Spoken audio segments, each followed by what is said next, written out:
우리 다 함께 하나님 말씀 민수기 25장을 함께 찾도록 하겠습니다. 저는 오늘 민수기 25장을 본문으로 해서 민수기 강의 21번째 시간으로 대중오락무기라는 제목으로 하나님 말씀을 함께 연구하도록 하겠습니다. 성경책은 민수기 25장을 펴놓으시면 되겠습니다. 우리 지난 시간에는 23장과 24장을 좀 연구했는데요. 잠깐 복습을 해드리면 발람 선지자, 거짓 선지자 발람에 대해서 함께 나누었습니다. 진리를 다 알아도 죽기 전에 극적으로 변하는 것은 거의 불가능합니다. 지금 우리의 모습이 아마 미래의 우리의 모습과 거의 흡사할 것입니다. 그래서 지금 죄를 버리고 하나님을 선택하는 것이 중요하다고 말씀드렸고, 하나님 우리를 정죄하지 않으시고요. 우리를 용서하시며 끝까지 믿어주신다. 꼭 기억해 주시고요. 세 번째, 구원의 시작도 예수님, 과정도 예수님, 그리고 하늘에 들어간 것도 예수님을 기억하자라고 지난 시간에 말씀을 드렸습니다. 자, 이제 25장으로 가보도록 하겠습니다. 이스라엘 백성들이 큰 전쟁에서 승리를 경험했습니다. 민수기 21장을 다시 한번 확인해 보시면 가나안 여러 족속들과 전쟁을 치렀고 승리했습니다.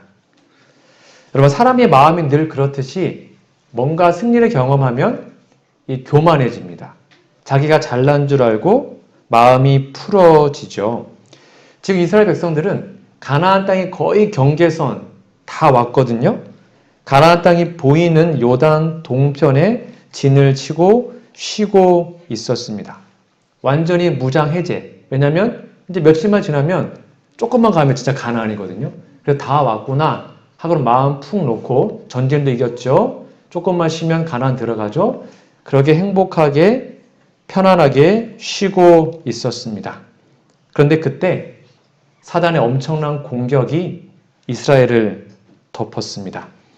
그것은 칼과 마병을 앞세운 무력의 공격이 아니었고요. 바로 모압 여인들을 통한 바로 음행의 공격이었습니다. 오늘 본문 말씀해 보시면 민수기 25장 1절에서 3절입니다. 이스라엘이 시딤에 머물러 있더니 그 백성이 모압 여자들과 음행하기를 시작하니라.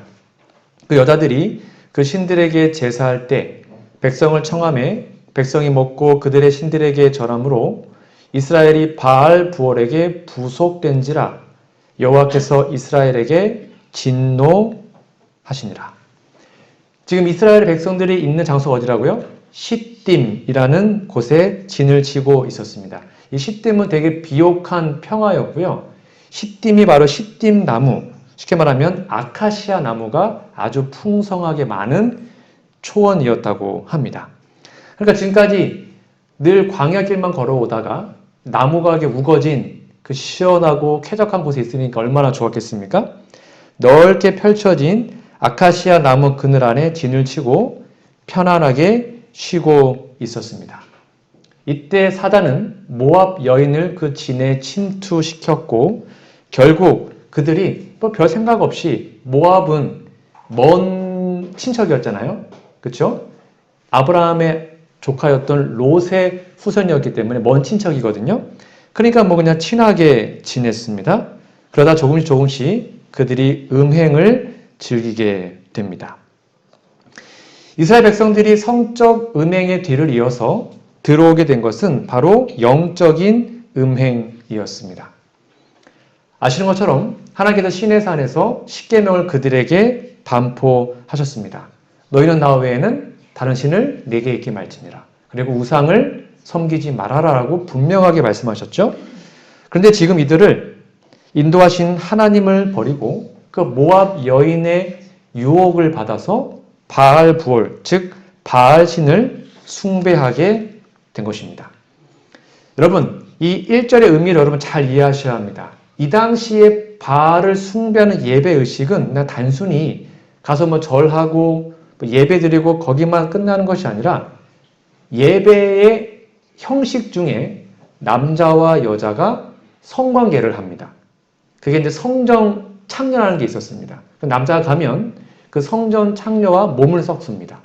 그게 예배였어요.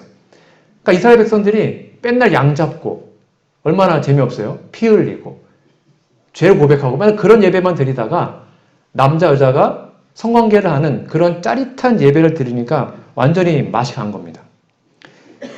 완전히 제정신이 아닌 것이죠. 그렇게 이스라엘 백성들은 이 제사 의식을 통해서 성적으로 물러냈고요.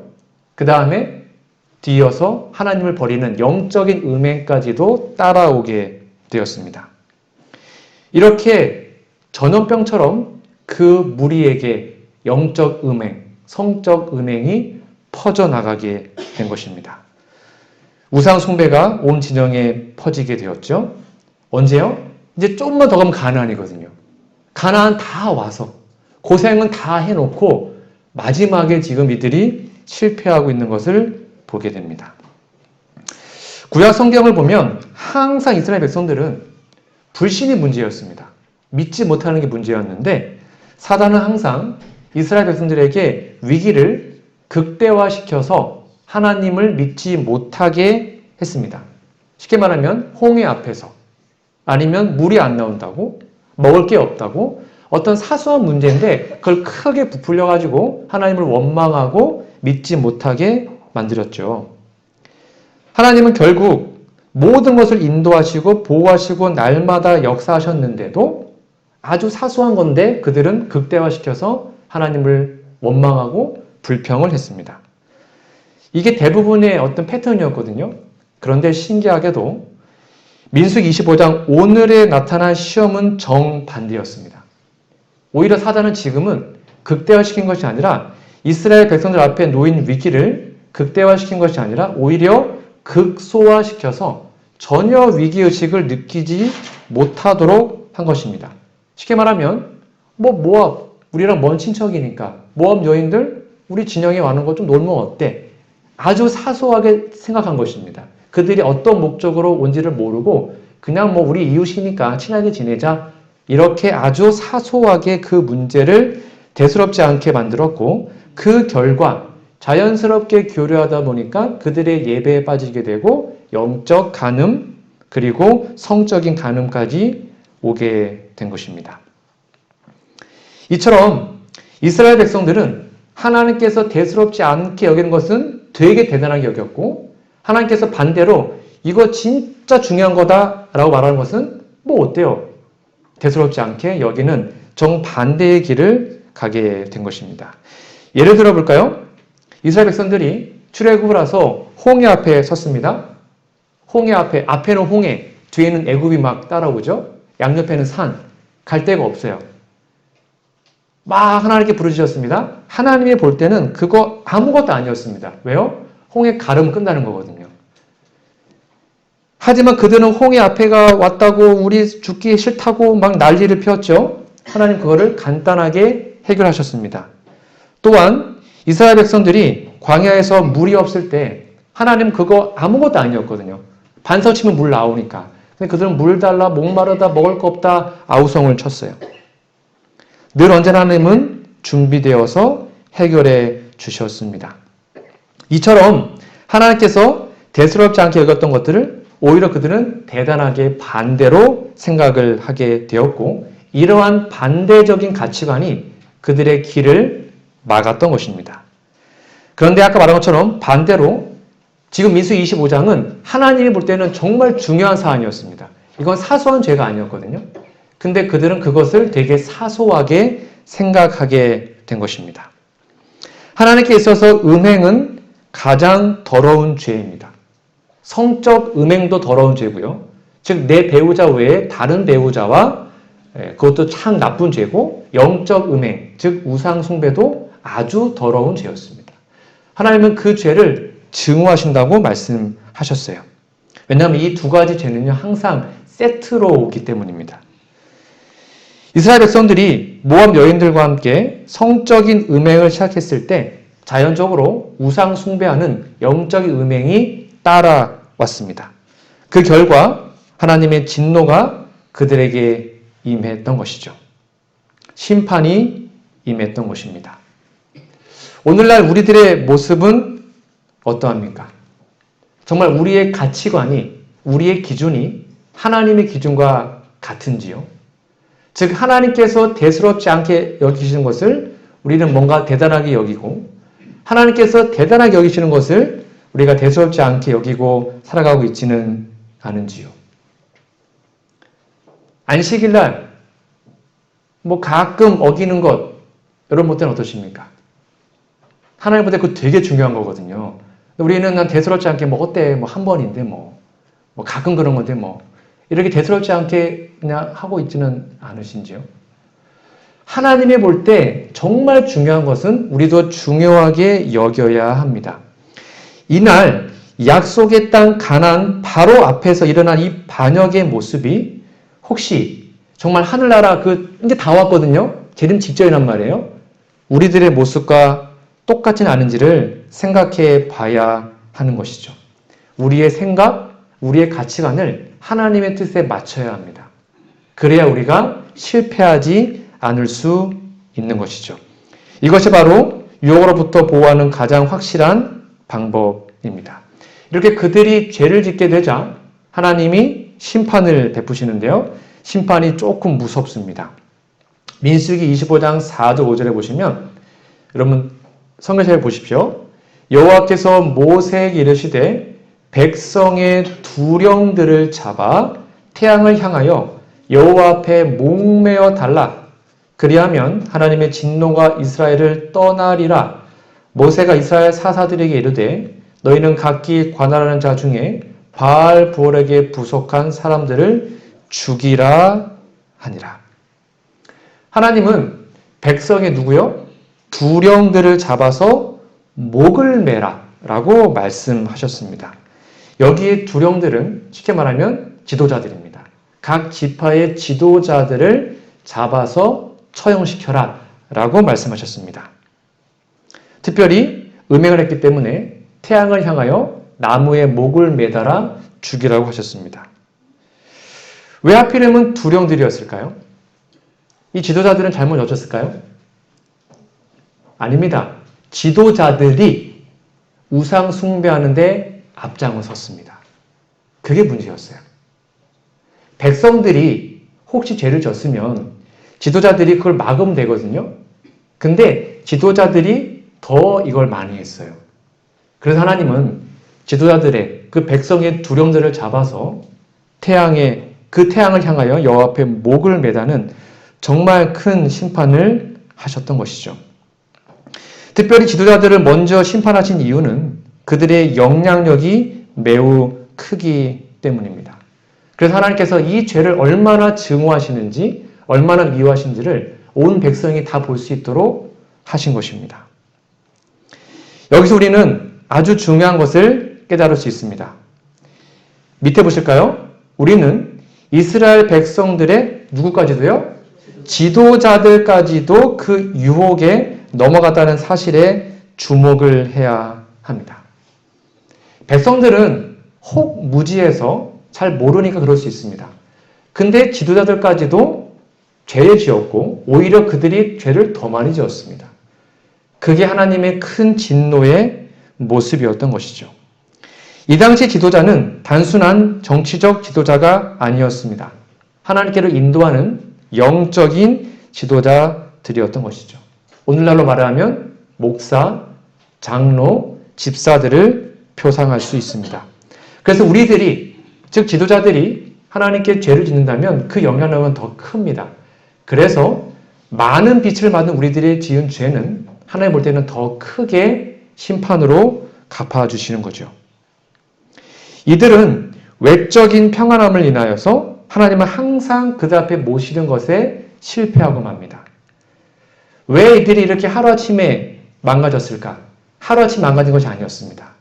날마다 하나님께 드리는 기도를 게을리했고요. 하나님의 말씀을 깊이 생각하고 연구하는 일을 등한히 하였습니다. 그 결과 그들의 마음속에서 하나님의 율법은 점점 빛발의 노초처럼 희미해져 갔고요.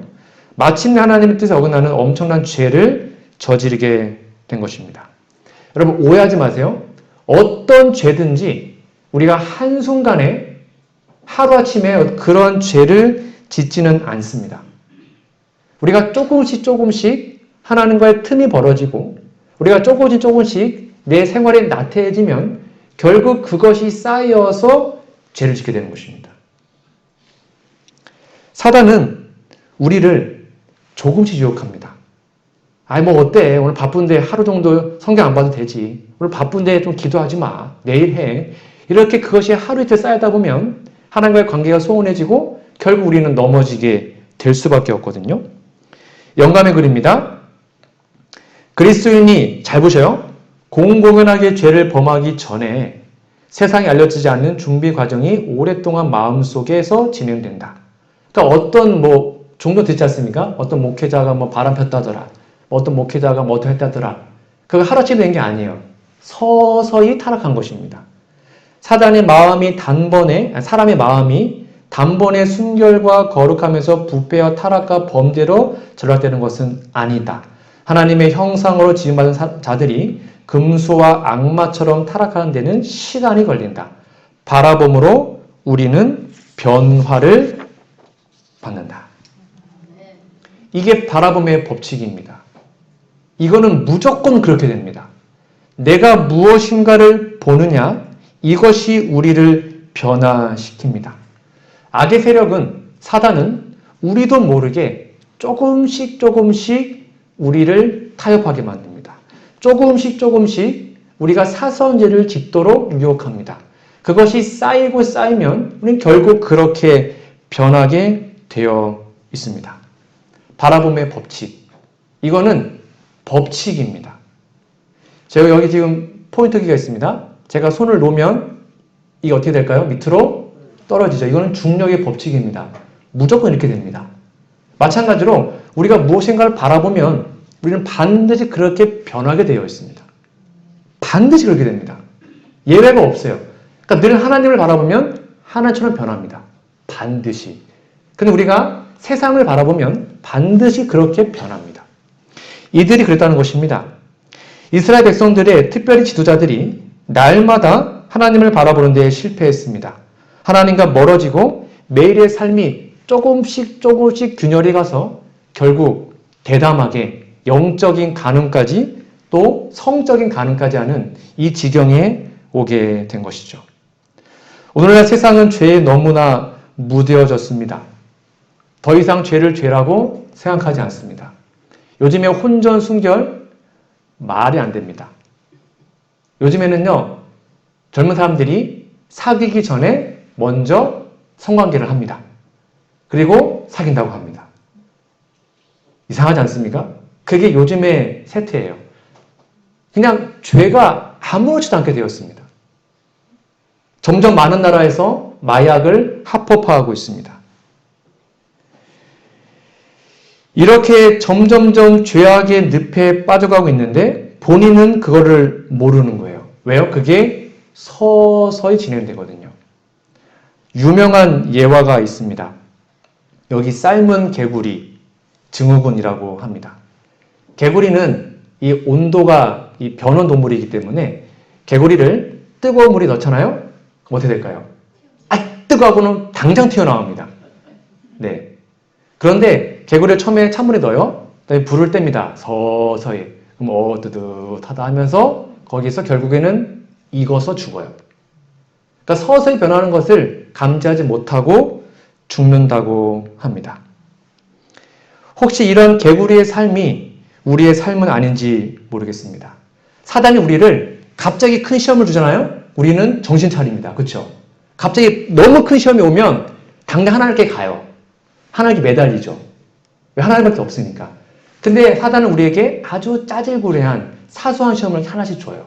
하나하나 타협할 수 있도록. 우리는 어때? 괜찮지. 이 정도면 괜찮지.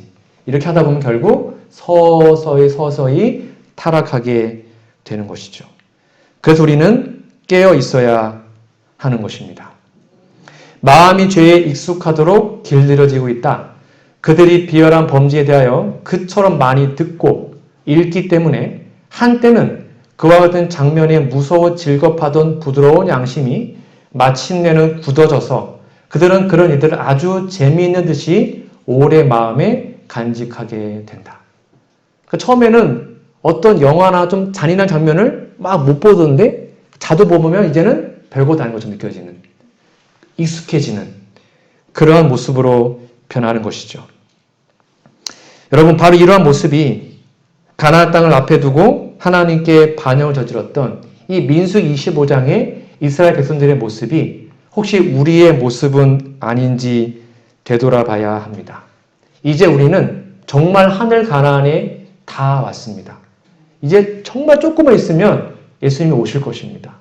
이때 우리가 해야 할 일은 무엇이겠습니까?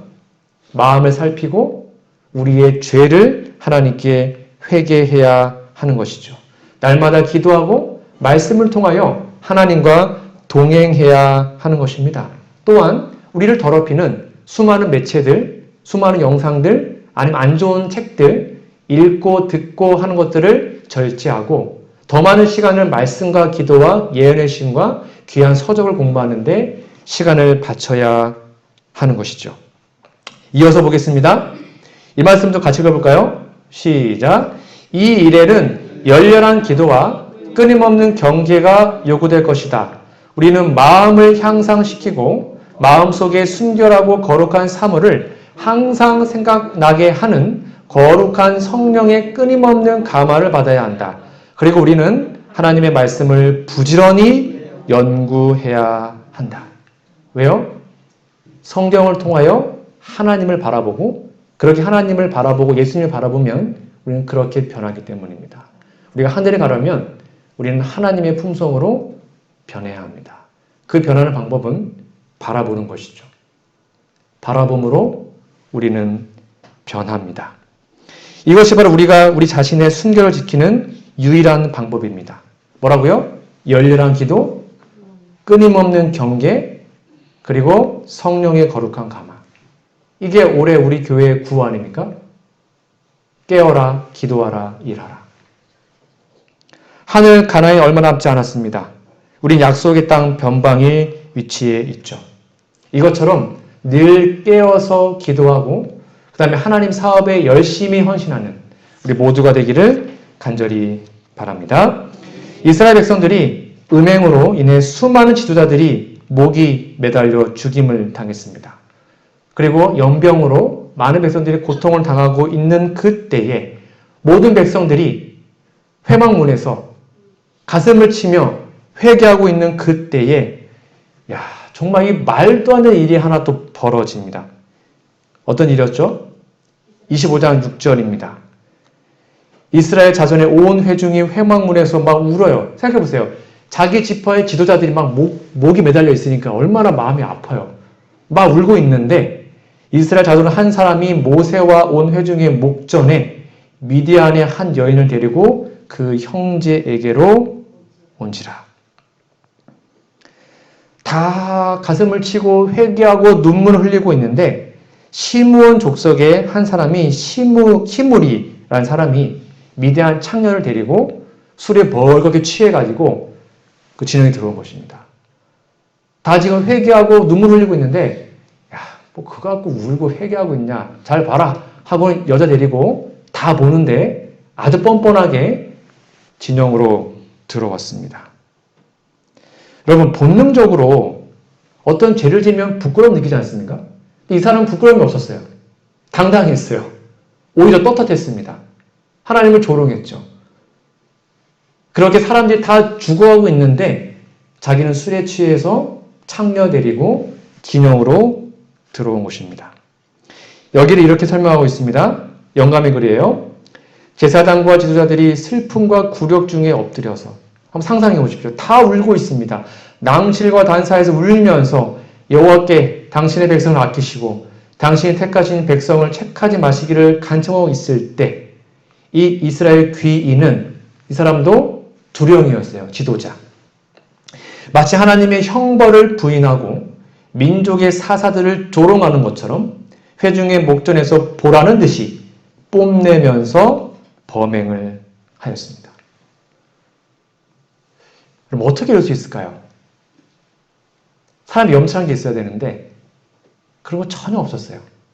뽐내듯이 마음껏 죄를 지으면서 진영으로 돌아옵니다. 그리고는 자신의 장막에 들어가가지고 또 그 짓을 하고 있는 것입니다. 그때 7절에 볼까요? 제사장 아론의 손자 엘르앗의 아들 비느하스가 그를 보고 하나님의 의분이 막 올라왔습니다. 그래서 창을 들고 들어갑니다. 8절 그 이스라엘 남자를 따라 그의 마을에 들어가서 이스라엘 남자와 여자의 배를 꿰뚫어. 왜요? 예, 그거 하고 있으니까. 둘이 엎어져 있을 때 창으로 찔러서 두 사람을 관통해서 죽이니 연병이 이스라엘 자손에게 그쳤다. 여러분, 온 이스라엘 연병이 그쳤습니다. 누구 때문에요? 이 비느하스라는 사람의 하나님의 열심, 하나님의 질투심으로 이 죄인들을 단숨에 처리하자 결국 그 연병이 그치고 심판이 그치게 되었습니다. 하나님께서는 당신을 향한 그 한 명의 의분, 열심을 통하여 하나님의 심판을 멈추셨습니다. 그래도 이 한 날 죽은 사람이 24,000명이 당일 사건으로 가장 많이 죽게 되었습니다. 이 사건을 통해서 우리는 두 가지 교훈을 이해할 수 있습니다. 첫 번째입니다. 죄는 우리의 마음과 눈을 어둡게 한다는 것입니다. 아까 말한 것처럼 이 시므리라는 하나님의 이 귀족, 이스라엘 귀족은 두령이었고 지도자였습니다. 분명히 죄가 무엇인지 알았어요. 그렇죠? 40년 동안 알았습니다. 말씀 배웠고 이것이 잘못된 것을 분명히 알았습니다. 그런데 죄가 그의 마음을 어둡게 합니다. 눈을 어둡게 합니다. 그래서 뻔뻔하게 죄를 저지를 정도로 타락하게 만든 것이죠. 우리도 이렇게 될 수 있습니다. 우리가 오늘 하나님의 음성을 들었는데 분명하게 그 음성을 거절하잖아요? 그럼 내일은 그 음성을 반밖에 못 듣는다고 합니다. 또 거절하잖아요? 그럼 그 다음 달에는 반밖에 그 음성이 안 들려요. 그래서 결국에는 하나님의 아무리 얘기해도 못 듣는 화인 맞은 양심이 되는 것입니다. 누구처럼요? 이 시므리처럼. 우리도 그렇게 될 수 있습니다. 우리가 죄를 매일 회개하지 않으면 말이죠. 두 번째입니다. 하나님을 향한 한 사람의 열심이 오타네요. 한 민족을 구원합니다. 얼마 전에 우리가 함께 배웠습니다. 또 전염병이 들 때에 아론이 향로를 가지고 막 뛰어다녔죠. 뛰어다녀서 그 아론이 산자와 죽은 자 사이에 섰을 때 그 전염병이 그쳤던 걸 기억하시죠? 마찬가지로 이 한 사람의 열심, 이 비느하스의 열심으로 그 전염병이 그치고 결국 나머지 사람들이 구원을 받게 된 것입니다. 마치 예수님의 그 한 명의 열심으로 온 인류가 구원받은 것처럼 말이죠. 오늘날 우리에게도 이러한 열심과 열정이 필요합니다. 하나님의 마음으로 하나님의 말씀이 우리 마음에 가득 채워진다면 우리도 이러한 열정을 가지고 살아갈 수 있을 것입니다. 이것이 바로 우리가 가야 하는 길이죠. 여러분, 이 사건을 통해서 24,000명이 죽었습니다. 하루에요. 영월에 지금 여기 읍내 살면 대략 3만 명 된다고 하는데 영월의 거의 대부분이 하루만 치면 다 죽었다고 하시면 돼요. 하루 만에 24,000명이 다 죽은 것입니다. 이것은 약 40년 전에 그들이 반드시 광야에서 죽으리라 라고 말씀하신 하나님의 그 선언이 확증되었음을 우리는 확인할 수 있습니다. 민수 26장 64절입니다. 모세와 제사장 아론이 시내 광야에서 계수한 이스라엘 자손은 한 사람도 들지 못하였으니 이는 여호와께서 그들에게 대하여 말씀하시기를 그들이 반드시 광야에서 죽으리라 하였음이라. 이러므로 여분의 아들 갈렙과 눈의 아들 여호수아 외에는 한 사람도 남지 아니하였더라. 그래서 그 가나안의 거의 접경에서 다 죽고 이제 여호수아 갈렙 외에는 1세대가 남아있지 않게 된 것입니다. 여러분, 결국 시딤에서 이 사건을 통해 가나안에 들어갈 마지막 사람들이 걸러지게 되었습니다. 하나님께서 하늘 가나안에 들어가기 위해서 우리를 다시 한번 시험하실 것입니다. 그 시험은 뭐냐면 마지막 둘째 천사의 기별, 영적 바벨론에서 나오라는 그 기별에 우리가 순종하고 있는지를 확인하실 겁니다. 영적 바벨론에서 우리는 나와야 합니다. 우리 개인의 영적 바벨론에서 나와야 합니다. 그렇지 않으면 우리가 영적 음행을, 영적 우상 숭배를 지금 우리가 하고 있다면 우리도 똑같이 가나안 다 왔는데, 하늘나라 다 왔는데 거기에 들어가지는 못할 수도 있다는 것이죠. 이것이 바로 이 말씀에서 우리가 정말로 뼈저리게 느껴야 할 교훈입니다. 가나안의 적경에서 수많은 사람들이 실패하였습니다.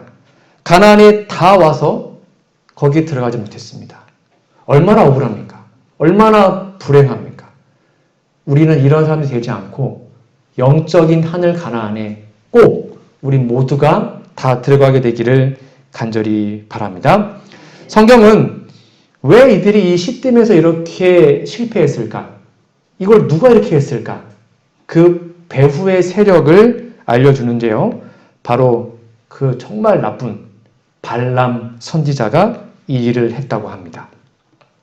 계시록 2장 14절에 보면 그러나 내게 두어 가지 책망할 것이 있나니 거기 내게 발람의 교훈을 지키는 자들이 있도다. 잘 보세요.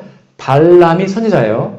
우리 지난번에 공부했던 발락, 모압 왕이죠. 발락을 가르쳐 이스라엘 앞에 올무를 놓아, 아까 발람이 알려준 거예요, 방법을. 우상의 제물을 먹게 하였고 또 행음하게 하였느니라.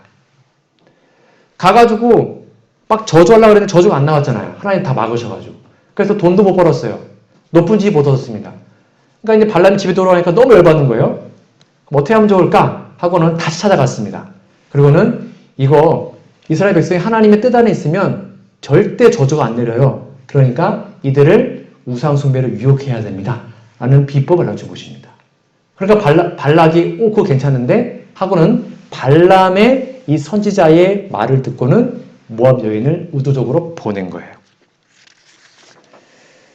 영감이 이렇게 말하고 있습니다.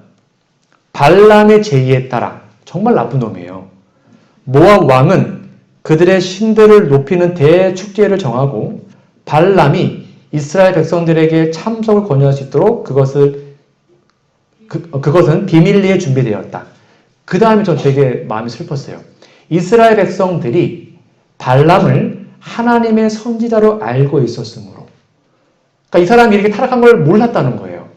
겉보기에는 멀쩡하니까 선지자님 그래요? 이거 괜찮은 거예요? 아 괜찮아, 이 정도면 괜찮아 하고는 부른 거예요. 야 나 선지자야, 내 말 들어도 돼, 이렇게 한 거예요. 그러니까 발람은 자기의 목적을 성취시키는데 거의 어려움이 없었어요. 왜요? 하나님의 선지자 오라고 하니까 간 거예요. 백성들이 속아서. 많은 백성들이 그와 함께 축제에 참가하였다. 그들은 대담하게도 금지된 곳으로 나아가 사단의 올무에 걸렸다. 이게 정말 무서운 것입니다. 그래서 사단은 이 마지막 때에 하나님의 이 백성들의 지도자들을 탄압시킵니다. 그러면 그 지도자들을 따라가기 때문에 많은 사람들이 똑같이 멸망당하는 거예요. 발람이 그러잖아요. 발람이. 하나님 선지자처럼 활동했고 이 발람의 영향력으로 그냥 온 진영에 우상 숭배가 들어오게 된 것이죠. 여러분 그러니까 절대로 여러분 목사를 추종하지 마십시오. 아 어떤 목사님 설교 좋아. 그 목사님은 듣지 마세요. 설교는 참고하시는 겁니다. 저의 설교까지 여러분 다 판단하시고 확인하셔야 됩니다. 연합회장일지라도 다 확인하셔야 됩니다. 저 목사가 말씀대로 사는지 이 말씀이 진짜 맞는지 확인하셔야 돼요.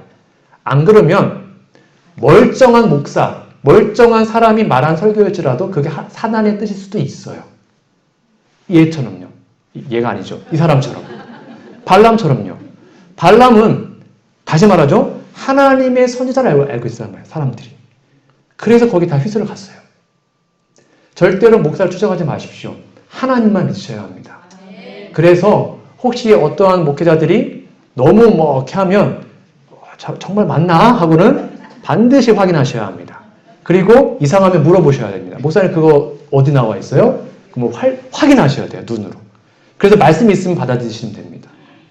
왜냐하면 사람을 의지하면 그 사람이 넘어지면 다 넘어지게 되어 있습니다. 발람이 그랬다는 것이죠. 이렇게 이스라엘 백성들을 저주하려고 해도 안 되던 그 일이 이스라엘 백성들이 스스로 선택해서 죄를 짓게 되자 하나님의 보호하심이 떠나게 됐고 결국 24,000명이 한 날에 다 죽는 이러한 일들이 일어나게 된 것입니다. 여러분, 우리가 말씀 안에 굳게 서 있다면 사탄이 결코 우리를 무너뜨릴 수 없습니다. 야곱의 환난? 그거 전혀 무서워할 게 없어요. 우리가 말씀 안에만 있다면 사단 우리를 건드릴 수 없습니다. 다 확인했죠? 근데 우리가 말씀 안에 있지 않고 내가 알고 있는 한 가지 죄라도 짓고 있다면 하나님 우리를 보호해 주시지 못할 수도 있어요. 그래서 내가 지금 말씀 안에 있는가를 확인하셔서 사탄의 그 모든 불화살과 유혹을 하나님의 능력으로 이길 수 있는 저와 우리 모두가 되기를 간절히 바랍니다. 자신의 힘으로는 우리를 보호하는 하나님의 손길을 걷어낼 수 없음을 알기에 사단은 우리 스스로가 하나님의 손길에서 벗어나도록 우리가 사소한 죄를 짓도록 큰 죄가 아니에요. 사소한 죄 하나하나를 타협할 수 있도록 유혹합니다. 여러분 그래서 깨어 기도하고 방어해야 하는 것이죠. 그래서 날마다 아침마다 하나님의 성령을 구하고 주기도문처럼 오늘 우리를 시험에 들게 하지 말게 해달라고 기도하고 어떠한 어려운 순간이 왔을 때에 그 즉시 하나님의 이름을 부르고 하나님께 기도함으로 하나님의 보호하심을 간구한다면 우리는 결코 실패하지 않게 될 것입니다. 이렇게 하나님께 약속하신 하늘 가나안까지 하나님의 능력으로 하나님의 보호하심으로 전진해서 꼭 가나안에 들어가시는 저와 우리 모두가 되기를 간절히 바랍니다. 오늘 말씀의 결론 맺도록 하겠습니다. 오늘 말씀은 세 가지로 정리해 드리겠습니다. 죄를 첫 번째입니다. 죄를 대수롭지 않게 여기지 마십시오. 작은 죄 하나하나가 결국 우리의 믿음을 분열시킬 수 있습니다. 타협, 서서히 우리를 타락시킬 수 있습니다. 두 번째, 우리는 바라봄으로 변합니다. 하나님을 바라보면 하나님처럼 변합니다. 세상을 바라보면 세상처럼 변합니다. 이건 법칙입니다. 늘 말씀과 기도로 하나님을 바라보십시오. 마지막 세 번째, 하나님의 열심을 가지고 죄를 끊어내는 일에 우리의 사역을 집중하시면 좋겠습니다. 나 한 사람으로 말미암아 다른 사람이 죽을 수도 있고 나 때문에 다른 사람이 살 수도 있습니다. 우리의 영향력으로 사람을 죽이는 것이 아니라 우리의 영향력으로 누군가를 살릴 수 있는 저와 우리 모두가 되기를 간절히 바라며 오늘 말씀을 마치도록 하겠습니다.